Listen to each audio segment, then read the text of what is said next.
very unhelpful. Isn't the line of least resistance for Unisource and the mining company as far as cost and everything else that goes with it, that it entails? It's a matter about cost. It's not about us as landowners. That's not true, Dave. It really isn't. Don't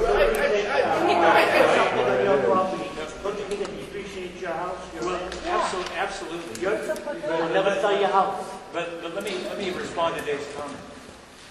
Part of the reason that we've erased the blackboard and said we got to have other alternatives is because the first meeting we had a couple of dozen maybe. The second meeting we had 30 or 40. But what happened as a result of that is the public said, don't go down the Golden. Don't go through the center of Golden Valley. And we speak unitedly about that. So what we said is, all right, let's raise the blackboard. You don't think that matters? We're better than me. It matters to us too. I got to tell you guys, the Unisource loves you guys. And I don't mean anything short of that. They survive. They are there because of you. So they want to be able to do something that works. Okay? So you operate from assumption that we are trying to listen to what you have to say. We want to try to avoid impacts to homes.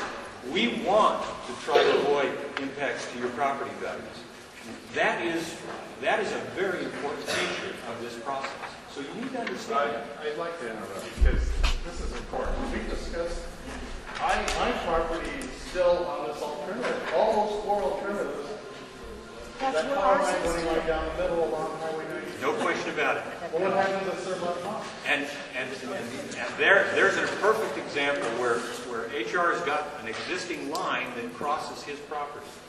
And so now we have to balance some of the other objectives that are out there about where and how this thing can be developed. Can we ask the fellow from the land management why we specifically asked for a route that was going to go behind Sohi, because Sohi was concerned about the other side of the process on Sohi. There's none of those alternatives for that route. I don't want to sound like Mr. Bad boy here, but it was very clear at the meeting 2 months ago that one of the proposed routes was going to be over the Sohi, hills, and that was going to be behind Sohi, so the Sohi was going to be there. Talking about on the other side of 93? Yes, on the east side of 93.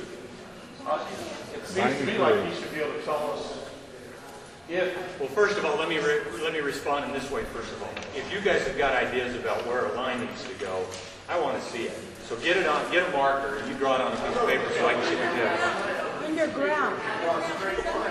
Okay, the second thing that I want to tell you is I want you to talk to the BLM and tell them how you feel about these routes, and let them know. You commented about future meetings, public meetings. Could you elaborate when, where, and by whom? Right now, we want these 3 meetings to give us a perspective about what we need to do from here on. These 3, I'm talking about, you said public meetings in the future. What we know for sure is that prior to making application, we'll have at least 1 more meeting. And then during the application process, which is the formal CEC process, then there'll be meetings associated with that. Why is it presented to us as some kind of an imminent event that this line has to be built?